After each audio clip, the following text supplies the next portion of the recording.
If Ruto didn't kill Boniface, then who did?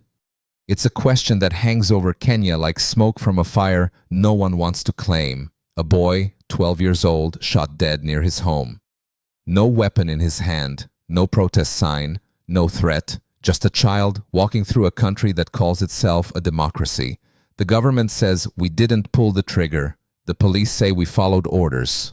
And the president, he tells the cameras that all is well, that Kenya is at peace. But ask yourself, who gave the order? Who benefits from silence? And why are the streets still stained with the blood of the youth? This is not a documentary. This is not fiction. This is a reckoning. So before they bury another boy with another excuse, let's ask the question they fear most. And if you believe it's time for the truth to be louder than the bullet, subscribe now. Join the voices refusing to be silent. It happened on July 2nd, 2025. Boniface, only 12 years old, was shot in the stomach outside his family's home in Nairobi during the youth-led protests. The police report claimed crossfire. The government blamed chaos, but multiple eyewitnesses say it was deliberate. A commanding officer shouted, "Clear the street," and then a crack tore through the air. Just 2 days earlier, a leaked audio clip surfaced online, an alleged voice, unmistakably that of President William Ruto, instructing forces to shoot to kill. The government rushed to deny it, but ECOWAS took it seriously. In an unprecedented move, 8 African nations led by Burkina Faso and Ghana demanded an international inquiry into police brutality and human rights violations in Kenya. Suddenly, the story was no longer just about protests. It became a question of who Kenya really serves, and whether Ruto was still leading or just hiding. Because if a 12-year-old can die without consequence, who else can they kill and get away with it? It was not just a report. It was a betrayal wrapped in the language of diplomacy. When ECOWAS officials stepped off their private jets in Nairobi to meet with President William Ruto, they weren't carrying solutions. They were carrying signatures pre-approved, pre-negotiated, pre-owned. The so-called investigation into Kenya's unrest was never meant to reveal the truth. It was designed to seal it shut. Behind closed doors, without a single vote cast by the Kenyan people, a pact was signed. It promised billions in future loans. It guaranteed IMF backing. And in return, Ruto agreed to enforce a regional stabilization framework, a clever phrase that in reality meant one thing: crush dissent before it spreads. But here is the question no one on television dared to ask. Who gave ECOWAS the authority to speak for Kenya? Who voted for this? Who asked to be pacified? Who authorized this betrayal? The truth is, no one. Not the youth marching in Kiambu. Not the mothers mourning their sons in Eldoret. Not the street vendors, the taxi drivers, the artists, the students. They were not consulted. They were condemned. This was not diplomacy. This was theater with scripts written in Washington costumes flown in from Abuja and an audience gagged by fear. And Ruto, he didn't look like a president. He looked like a middle manager, nodding, smiling, signing. The leader of a country on fire, selling the fire extinguisher to the ones who lit the match. This is the new face of colonization. It wears suits now. It speaks French and English fluently. It hosts forums, publishes white papers, and shakes hands for the camera. But its mission has not changed. It still wants Africa disarmed, not just of weapons, but of its rage, of its memory, of its sovereignty. And to achieve that, it must find men like Ruto, men who look like the people but speak for the empire. ECOWAS in this moment became the perfect tool. Because to the uninformed, it looked African. To the hopeful, it sounded Pan-African. But to those who read the fine print, it was anything but. And the people began to read. They saw how the report blamed social media instability, not police brutality. They saw how the conclusions urged financial discipline, not economic justice. They saw how every paragraph echoed the talking points of the IMF and the World Bank. And they remembered how ECOWAS threatened to invade Niger when its people removed the puppet. They remembered how they condemned Burkina Faso for kicking out the French. They remembered how every time Africans stood up for dignity, ECOWAS stood on the other side. So they asked, what does ECOWAS really stand for? Economic cooperation, or enforced obedience, peacekeeping, or protectorate maintenance? By the time the ink dried on the Nairobi Agreement, the answer was clear. It was not a peace treaty. It was a leash. And Ruto had fastened it around Kenya's neck. But here's the thing about leashes. They are only useful if the dog stays down. And this generation, these youth, they are not crawling anymore. They are rising. In the villages, whispers turn to conversations. In universities, lectures turn to rallies. On TikTok and Twitter, slogans turned into movements. Because the betrayal was not abstract, it was personal. They could feel it in their stomachs, the hunger growing as food prices soared. They could feel it in their skin, the tear gas staining their breath. They could feel it in the silence as newspapers skipped the truth and radios echoed government spin. And something snapped. Because for decades, Kenyans had been told to wait, to be patient, to vote harder next time, to hope. But what hope is left when even the regional protectors sign away your pain? And that's when the comparisons began. People started looking west, to Burkina Faso. To the man in military fatigues who didn't sign, he tore. To the leader who didn't ask ECOWAS for permission, he asked his farmers. Captain Ibrahim Traoré became a name, then a symbol, then a whisper in every alley of Nairobi. What if we had a leader like that? It wasn't about dictatorship or elections, it was about clarity, about courage, about anyone who didn't flinch when the empire called. And that contrast between the one who stood and the one who bowed, it ignited something even more dangerous than protest. It awakened discernment. Suddenly, Ruto's speeches sounded hollow. His photo ops with ECOWAS leaders looked staged. His promises felt scripted because they were. And when people begin to discern the lie, they don't just resist it. They start preparing for what comes after. But even then, something was missing, until the leak. Because no matter how tightly secrets are sealed, they always bleed through the cracks. And in the next chapter, the paper trail would speak louder than any politician ever could. At first, it was just a PDF link. No headline, no context, just a file passed quietly between WhatsApp groups buried inside Telegram channels, whispered about in cafes and campuses.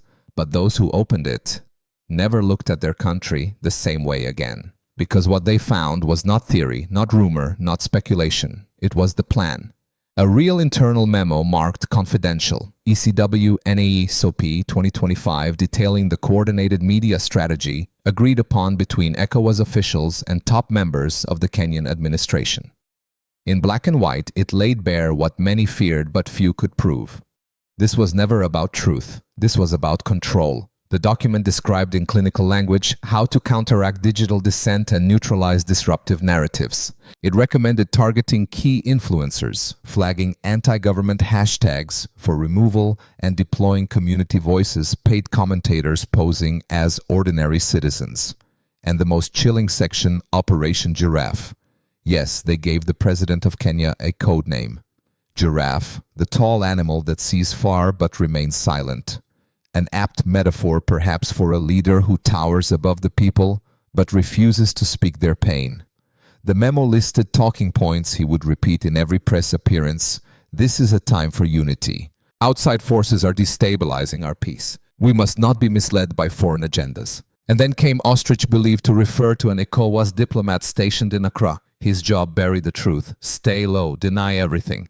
The memo even broke down regional response levels. Nairobi prioritized surveillance. Mombasa disrupt protests early. Kisumu control online discourse. This wasn't crisis management. It was psychological warfare against their own people. And worst of all, the plan was drafted before the ECOWAS report was ever released, which meant the conclusion was never going to depend on the facts. The facts had been pre-written.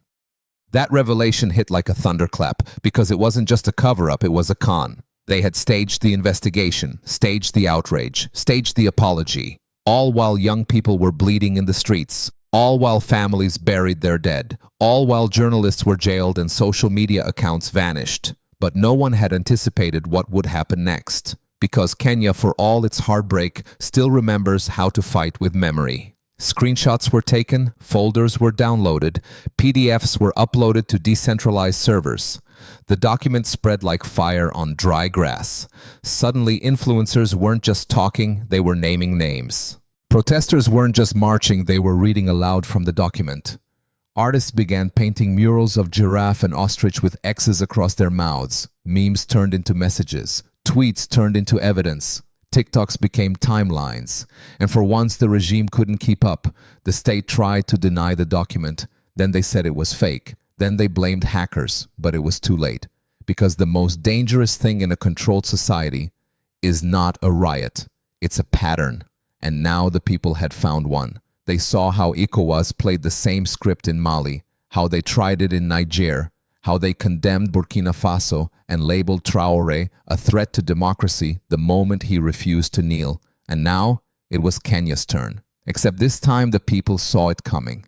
For years the youth had been told they were impatient, that they were naive, that they were too emotional, but now they were something else entirely: informed. And in every revolution, that is the moment the tide shifts. Not when the bullets stop, not when the police fall back, but when the people begin to see through the script. Because once you know the words are pre-written, you stop listening and you start rewriting. In town hall meetings across Nairobi, anonymous speakers read out quotes from the leaked memo. "You are not angry, you are misinformed. Democracy must be orderly even if it is unjust. Do not let Burkina Faso infect you with fantasy." That last line, that's the one that broke the dam.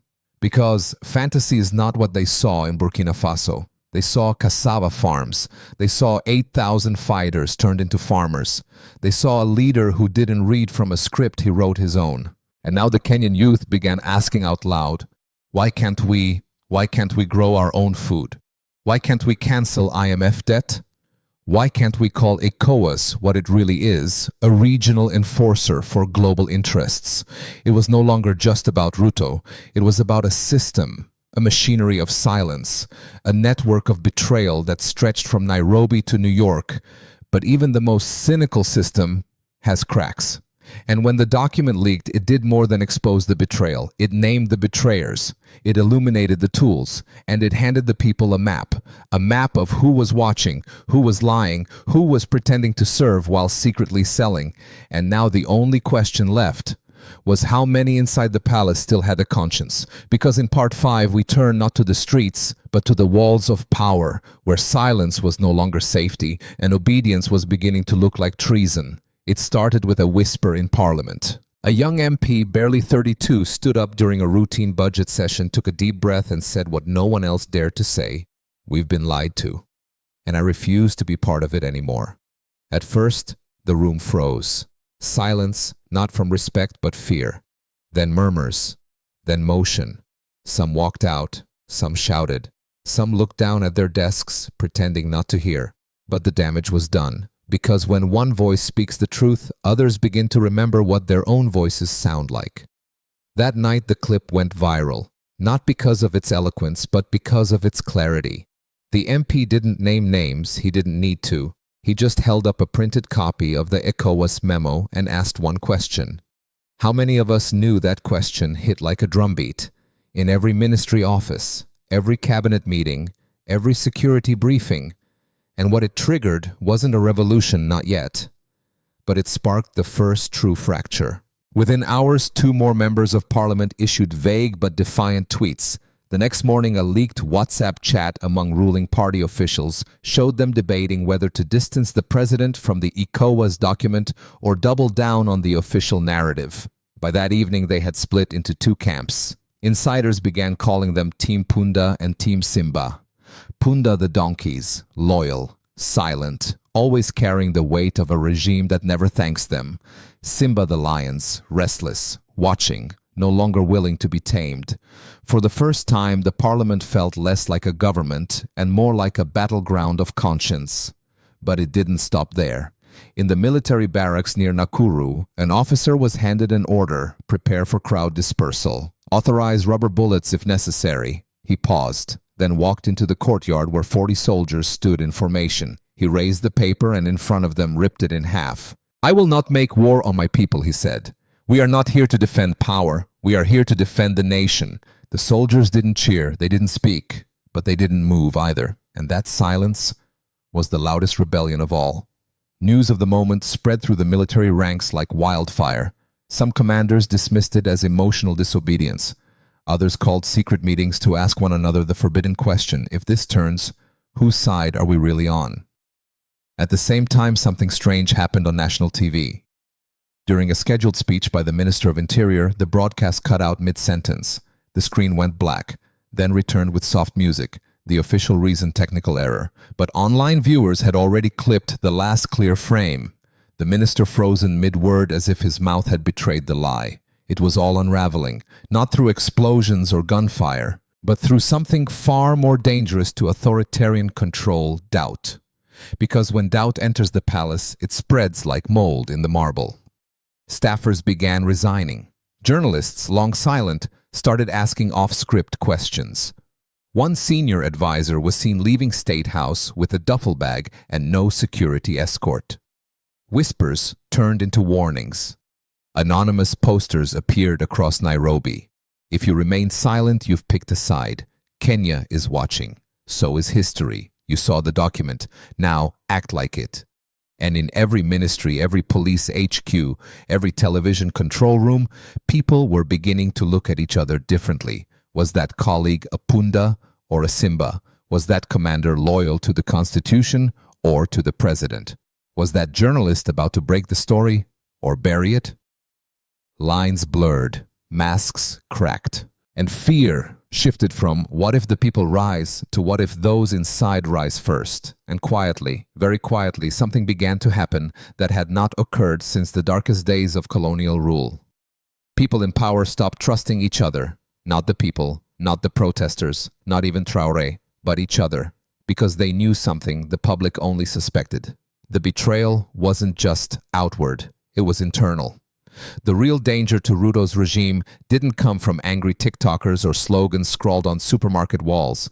It came from within the walls of his own government, from the aides who stopped attending briefings, from the MPs who stayed silent then voted abstain, from the soldiers who followed orders but kept the safeties on. And in the shadows, someone was keeping a list, not of enemies of the state, but of friends who stayed too long in silence. Because when the reckoning comes, it won't knock at the front gate. It will enter through the back door left ajar by cowardice, and that is where we turn to next. Because in part 6, it's no longer about Ruto. It's about the entire system that taught leaders to bow before donors, and taught citizens to call that bow democracy. But how did we get here? How did a democratically elected government turn its police into predators, its youth into fugitives, and its army into tools of intimidation? It wasn't just Ruto. It never is, because behind every crumbling African regime, there is always a suited man in a glass tower whispering stability while fueling chaos. And in Kenya's case, that whisper came from abroad. Enter the IMF, enter USAID, enter the EU special envoys. Weeks before the first tear gas canister flew, an unpublicized meeting took place in Nairobi's Serena Hotel. On the surface, a regional development dialogue. In reality, a strategy session. One that asked a chilling question. What if the protests spread to other client states? The language was technical, the phrases bland. But the message was clear. Contain Kenya at all costs. From that moment, international aid flowed not to hospitals, but to police budgets. Not to education, but to surveillance tech. Not to job programs, but to armored vehicles and riot gear. Western media stayed silent, Western diplomats smiled, and Western consultants trained officers to de-escalate dissent by neutralizing it. They called it support, but the youth called it betrayal. And when word leaked that a French security firm was embedded inside Kenya's digital surveillance agency, the mood shifted. It wasn't just about Ruto anymore. It was about a puppet show where the strings led to Brussels and Washington. Where elections were ceremony, not sovereignty. Where economic programs came with clauses that punished resistance and rewarded repression. And in that moment, one sentence began to echo louder than any slogan. Maybe Traoré was right. Maybe democracy is not what they sold us. Maybe the real power is never on the ballot. Maybe the real vote is whether we kneel or stand. Are you starting to question who really governs your country? Then you're not alone. It started with whispers, then came the posters, then the marches. Now something deeper is shifting, something no ballot box can contain. Across Nairobi, Eldoret, and Kisumu, silence no longer obeys. It questions, it confronts, it rises. And in the shadow of the State House, where power once felt invincible, William Ruto sits alone. Not because the people vanished, but because they turned around. Not to burn down their country, but to reclaim it from the shadows. In army barracks, soldiers talk in hushed tones. Not all of them agree with the orders. Some have family among the protesters. Others remember what happened in Burkina Faso when soldiers stopped shooting and started planting. They ask themselves, what am I protecting, the nation or the paycheck? And that question, once asked, does not leave easily, because this was never just about corruption or fuel prices or tax hikes. It was about something far more dangerous: dignity. And dignity, once awakened, does not kneel again. Somewhere in the back streets of Mathare, a mural now stands. A man in military fatigues, his eyes unflinching, painted beside the words, "We don't need their money to rise. We just need to be left alone." It is Ibrahim Traoré. Not because Kenya wants to copy Burkina Faso, but because they finally understand what freedom looks like when it stops asking for permission. This is the last illusion falling. That power only changes through elections. That reform comes politely. That oppression wears only military boots. No, it can also wear suits, smile in donor meetings, and hide behind the word democracy. But now the curtain is down, and the final vote is no longer cast with paper. It is cast with courage, with refusal, with fire. Do you believe Africa is ready to choose differently? Then speak, comment, share, subscribe. Because if Kenya falls silent now, the next betrayal might knock on your door. And if you believe in the spirit of Africa, now is the time to rise with it. Because Kenya is not the end. Kenya is just the beginning.